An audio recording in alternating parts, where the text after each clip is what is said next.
Honours প্রথম বর্ষ রসায়ন বিভাগের সকল ছাত্রছাত্রীদেরকে জানাচ্ছি সরকারি সোহরাওয়ার্দী কলেজ কর্তৃক আয়োজিত অনলাইন ক্লাসে সকলকে স্বাগতম। আমি মোহাম্মদ সরোয়ার আল মাখন, প্রভাষক রসায়ন, সরকারি সোহরাওয়ার্দী কলেজ পিরোজপুর।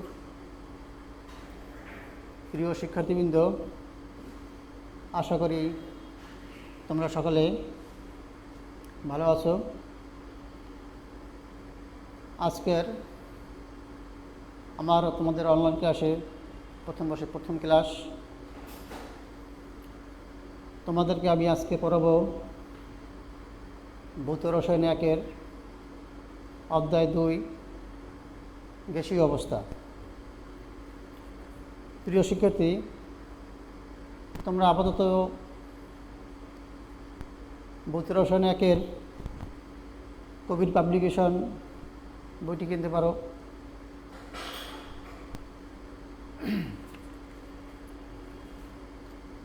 প্রিয় শিক্ষার্থী, এখন আমরা পাঠের ভিতরে আসি।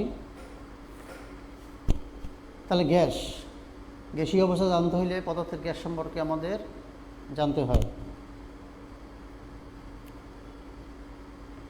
তাহলে গ্যাস কি? গ্যাস হলো পদার্থের একটি সমসত্ব ভৌত অবস্থা। এটি অসংখ্য স্থিতিস্থাপক গোলাকার ও অতি ক্ষুদ্র কণার সমন্বয়ে গঠিত। এদের আন্তঃআণবিক আকর্ষণ শক্তি প্রায় শূন্যের কাছাকাছি এবং গ্যাসের অণুগুলো মুক্তভাবে চলাচল করে। তাহলে গ্যাস সম্বন্ধে আমরা জানতে পারলাম। এখন গ্যাসের কয়েকটি বৈশিষ্ট্য আমরা সম্পর্কে জানি।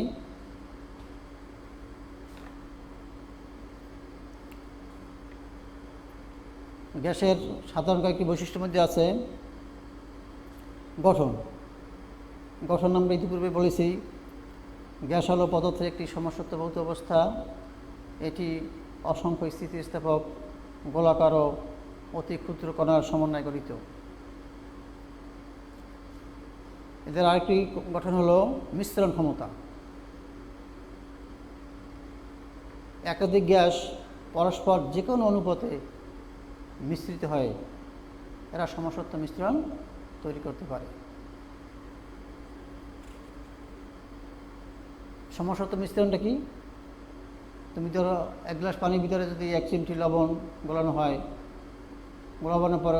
গোলাবার পরে গ্লাসের যে প্রান্ত থেকে তুমি 1 চামচ লবণ পানি গ্রহণ করা হয় না কেন, সকল ক্ষেত্রেই তার সংযুক্তির পরিমাণটা সমান।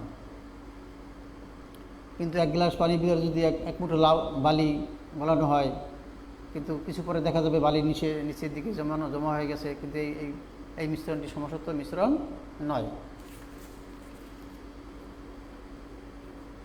আরেকটি বৈশিষ্ট্য হলো আকার আয়তনের অনির্দিষ্টতা। গ্যাসের নির্দিষ্ট আকার ও আয়তন নেই। যে পাত্রে রাখা হয় গ্যাস সেই পাত্রে আকার ধারণ করে। তারপরে আসি আন্তঃআণবিক আকর্ষণ ও ফাঁকা স্থান। গ্যাসের অণুসমূহের মধ্যে আন্তঃআণবিক ফাঁকা স্থান খুব বেশি এবং আন্তঃআণবিক আকর্ষণ শক্তি নেই বলেই চলে। তাপমাত্রা ও চাপের প্রভাব।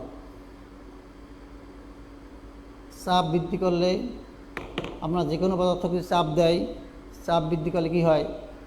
অবশ্যই আয়তন কমে যায়। আর চাপ কমিয়ে দিলে আয়তনটা প্রসারিত হয়ে যায়। আবার স্থির চাপে গ্যাসের তাপমাত্রা বাড়ালে আয়তন আবার বেড়ে যায়।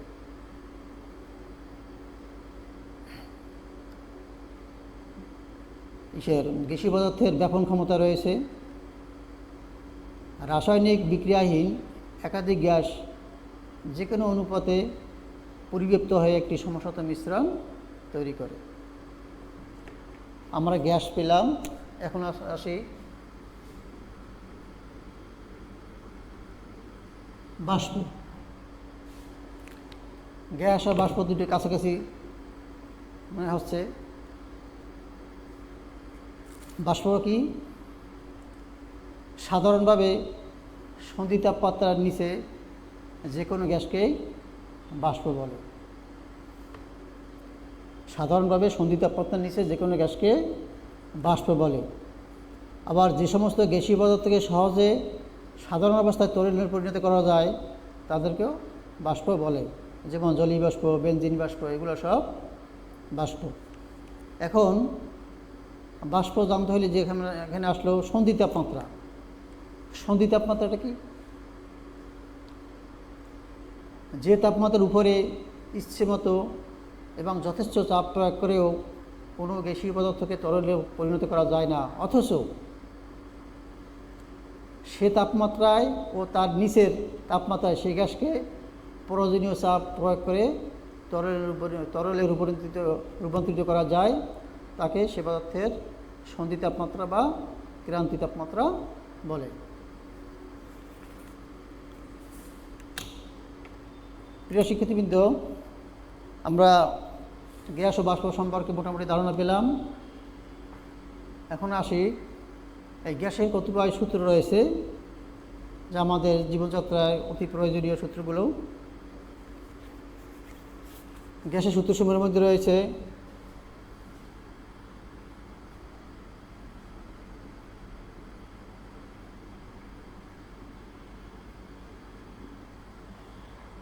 বয়েলের সূত্র,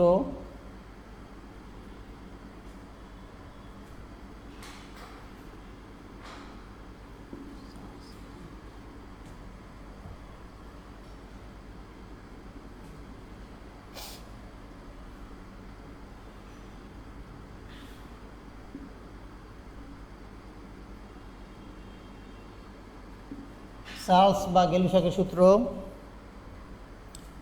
3 নম্বরে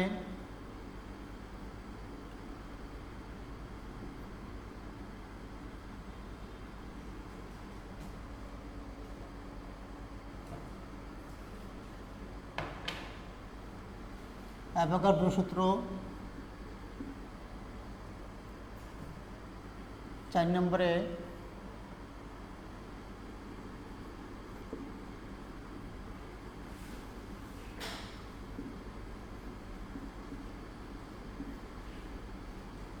গ্রাহামের দফন সূত্র,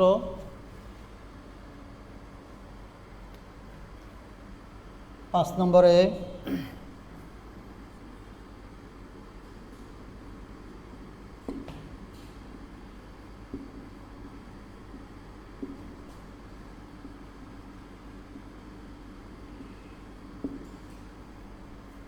ডাল্টনের আংশিক চাপ সূত্র।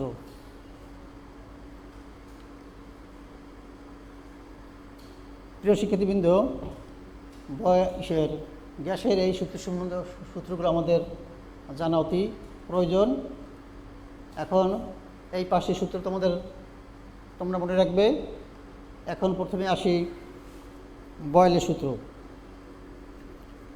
তোমাদের এই পাঠ্য বিষয়গুলো তোমরা ইতিপূর্বে একাদশ দ্বাদশ শ্রেণীতে তোমরা পড়ে আসছো, সেটাই পুনঃ আলোচনা করছি। আমরা বয়েলের সূত্র সম্পর্কে জানতে পারি। বয়েলের সূত্রটা কি? স্থির তাপমাত্রায় নির্দিষ্ট ভরের কোনো গ্যাসের আয়তন তার উপর প্রযুক্ত চাপের ব্যস্তানুপাতিক। এখানে বয়েলের সূত্রে তাপমাত্রা স্থির থাকবে। তাহলে আমরা গাণিতিক কি লিখতে পারি?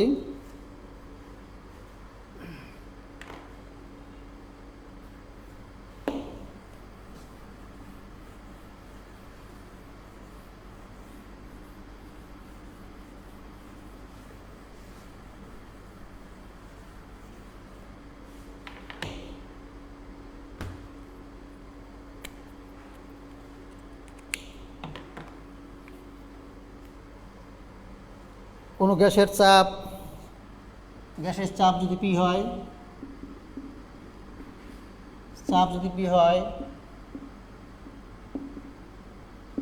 আয়তন যদি বি হয়, এবং তাপমাত্রা টি হয়, তাহলে বয়েলের সূত্র অনুসারে আমরা লিখতে পারি বি প্রপোর্শনাল 1/p। যখন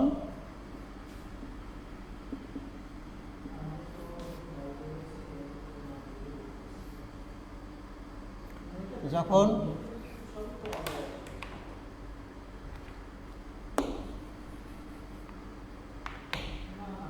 যখন টি স্থির থাকে,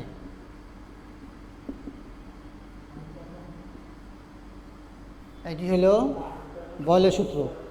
এর সূত্র থেকে দেখা যায় যে চাপ যদি আমরা বৃদ্ধি করি তাহলে আয়তন কমে যায়, চাপ হ্রাস করলে আয়তন বৃদ্ধি পায়। এটাকে আমরা বা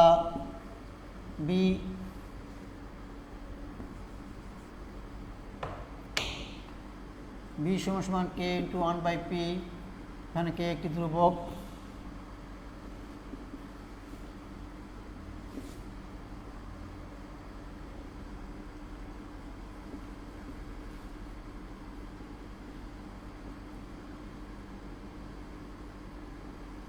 এখানে কে একটি ধ্রুব সংখ্যা, সুতরাং কি লেখা যায় পিবি সমান পিকে। এইভাবে যদি চাপ পরিবর্তন করা হয়, টি পরিবর্তন করা হয়, তাহলে আমরা কি লিখতে পারি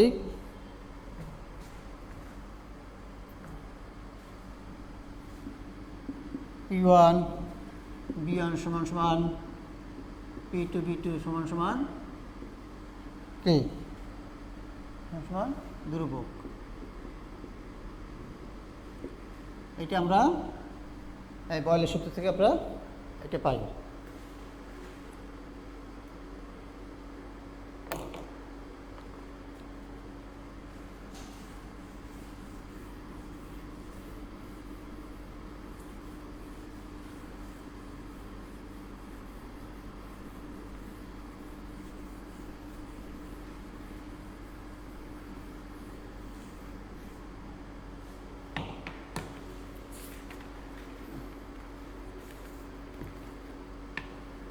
পরে আসি চার্লস এবং গেলুসাকের সূত্র। স্থির চার্লসের সূত্র হবে স্থির চাপটা থাকবে স্থির। স্থির চাপে নির্দিষ্ট ভরে কোনো গ্যাসের আয়তন প্রতি ডিগ্রি সেন্টিগ্রেড তাপমাত্রা বৃদ্ধি বা হ্রাসের জন্য 0 ডিগ্রি সেন্টিগ্রেড তাপমাত্রার এর আয়তনের 1/273 অংশ যথাক্রমে বৃদ্ধি বা হ্রাস পাবে। যদি আমরা 1 ডিগ্রি সেন্টিগ্রেড তাপমাত্রা বৃদ্ধি করি তাহলে তার আয়তন 0 ডিগ্রি সেন্টিগ্রেড তাপমাত্রা যে গ্যাসের আয়তন ছিল তার আয়তনের 1/273 অংশ পরিমাণ বৃদ্ধি পাবে, আবার হ্রাস করলে এই একই পরিমাণ হ্রাস পাবে।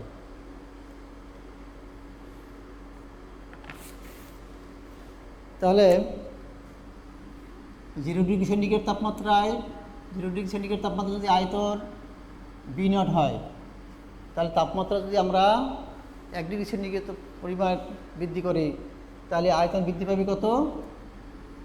1 ডিগ্রি সেন্টিগ্রেড তাপমাত্রা বৃদ্ধিতে আয়তন কত হবে? 0 ডিগ্রি সেন্টিগ্রেড তাপমাত্রা যে আয়তন ছিল তার আয়তনের 1/273 পরিমাণ বৃদ্ধি পাবে। কত হয়? B0/273।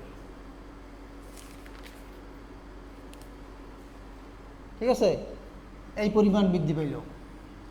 তাহলে আমরা যদি এই পরিমাণ বৃদ্ধি পাই তাহলে আমাদের 1 ডিগ্রি সেন্টিগ্রেড তাপমাত্রা পরে আমাদের আয়তন কত হবে? এই পরিমাণ আমাদের বৃদ্ধি পেয়েছে। প্রিয় শিক্ষার্থী, দেখো সূত্র অনুসারে যে সঙ্গে আমরা পেলাম তাতে 1 ডিগ্রি সেন্টিগ্রেড তাপমাত্রা বৃদ্ধিতে আয়তন বৃদ্ধি পেয়েছে এতটুকু। তাহলে তার এখন আয়তন হবে কত? 1 ডিগ্রি সেন্টিগ্রেড তাপমাত্রা বৃদ্ধিতে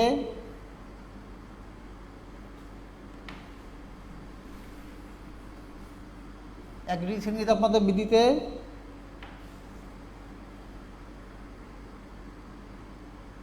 বৃদ্ধি পায়, এক ডিগ্রি তাপমাত্রা বৃদ্ধি পায় কত, এইটা এসে বৃদ্ধি পায়। আর এক ডিগ্রি সেন্টিগ্রেড তাপমাত্রায় আয়তন কত হইবে, আয়তন হবে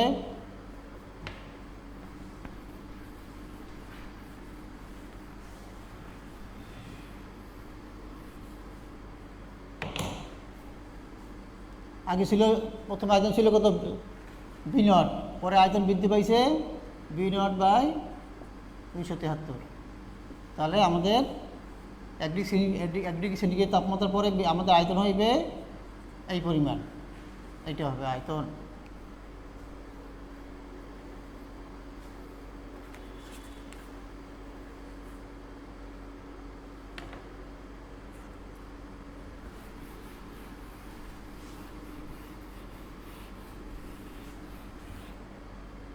তাহলে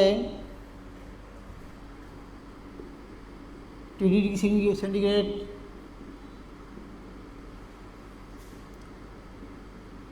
তাপমাত্রা বৃদ্ধিতে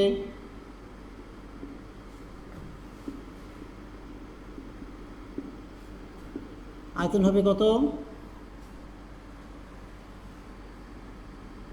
V0 যোগ 1 প্লাস T/273, ঠিক আছে। -3 ডিগ্রি সেন্টিগ্রেড তাপমাত্রা বৃদ্ধিতে আয়তন হবে কত, V0 প্লাস 1 মাইনাস T/273, এগুলো সব সিসি।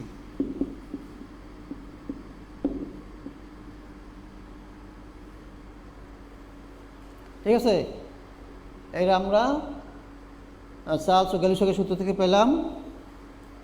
এ থেকে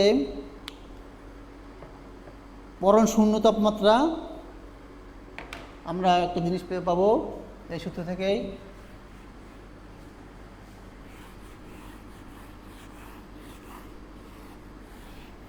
পরণ শূন্য তাপমাত্রাটা কি দেখা যায়, -273 ডিগ্রি সেন্টিগ্রেড তাপমাত্রাকে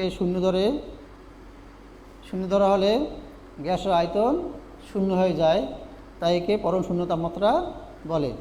দেখি এটা কীভাবে হয়। এখানে -3 ডিগ্রি সেন্টিগ্রেড তাপমাত্রা আয়তন হয়েছে এইটা, তাহলে -1 ডিগ্রি সেন্টিগ্রেড তাপমাত্রা আয়তন হবে কত, V0/1 মাইনাস 1/273 সিসি। এখানে ধরো সুতরাং -3 ডিগ্রি সেন্টিগ্রেড তাপমাত্রা আয়তন হবে কত, V0/1 মাইনাস 3/273 সিসি। সুতরাং -273 ডিগ্রি সেন্টিগ্রেড তাপমাত্রায় আয়তনটা কত হয় দেখো, V0/1 মাইনাস 273 এই প্রিয় শিক্ষিত দেখো, এখানে এটা কাটা গেলে কী হয়, V0 × 1 মাইনাস 1 সিসি। তাহলে V0 কী হবে,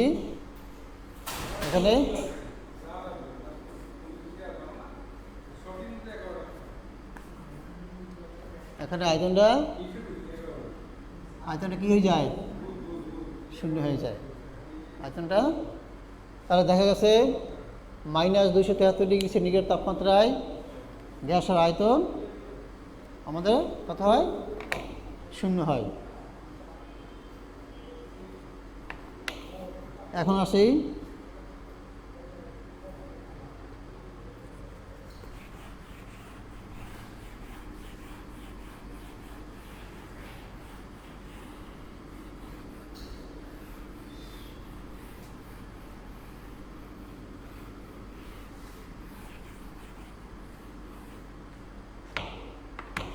পরম তাপমাত্রা স্কেল। পরম তাপমাত্রা স্কেলটা হলো কি, -273 ডিগ্রি সেন্টিগ্রেড তাপমাত্রাকে 0 কেলভিন ধরে ব্রিটিশ বিজ্ঞানী লর্ড কেলভিন পদার্থের তাপ পরিমাপের জন্য একটি নতুন স্কেল প্রণয়ন করেন। তার নাম অনুসারে এই স্কেলটিকে কেলভিন স্কেল বা পরম স্কেল বা ইংরেজিতে অ্যাবসোলিউট স্কেল বলে। মাইনাস 273 ডিগ্রি সেন্টিগ্রেড কার সমান হবে 0 কেলভিনের সমান ধরে। তাহলে পরম তাপমাত্রা স্কেল,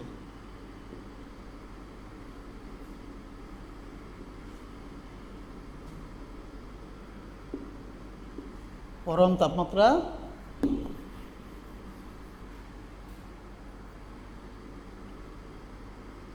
পরম তাপমাত্রা স্কেলটা কি? মাইনাস 273 ডিগ্রি সেন্টিগ্রেডকে তার সমান হবে 0 কেলভিন। এইটা ধরে তাপমাত্রা পরিমাপের একটি নতুন স্কেল প্রণয়ন করেন। আমরা যদি উভয় পক্ষে 273 যোগ 273 যোগ করি,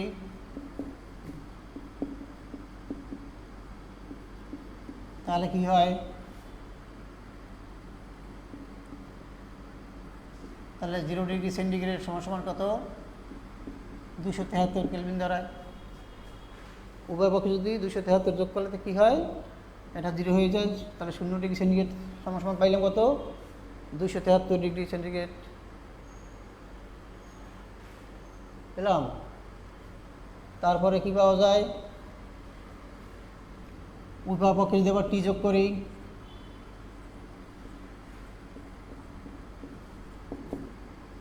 টি প্লাস কেলভিন, তাহলে লেখা যায় টি ডিগ্রি সমান টি প্লাস 273 কেলভিন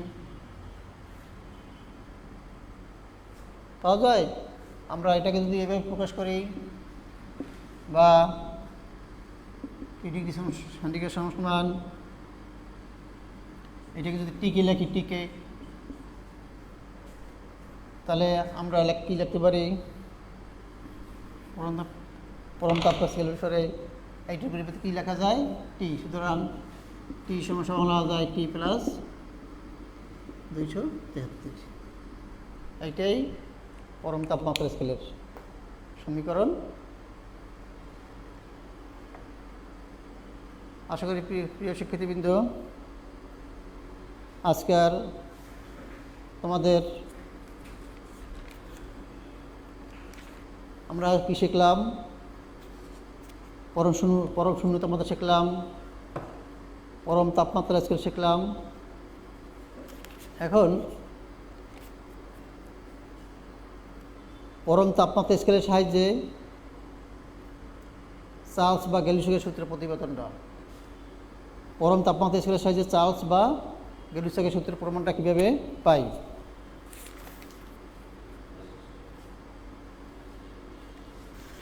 প্রিয় শিক্ষার্থী, আমার হাতে সময় না থাকায় আমি পরবর্তী ক্লাসে তোমাদের বাদবাকি বিষয় নিয়ে আলোচনা করবো। তোমাদের পরবর্তী ক্লাসে পরম তাপমাত্রা স্কেলের সাহায্যে চার্লস ও গ্যালিলিও সূত্রের প্রতিপাদনটা শিখব, বয়েল ও চার্লসের সূত্রের সমীকরণ শিখব, এবং গ্যাস ও বাষ্পের মধ্যে সম্পর্কে এই বাদবাকিগুলো শিখব। আশা করি তোমরা পরবর্তী ক্লাসে সবাই উপস্থিত থাকবে। এই আজকের আর নয়, খোদা হাফেজ।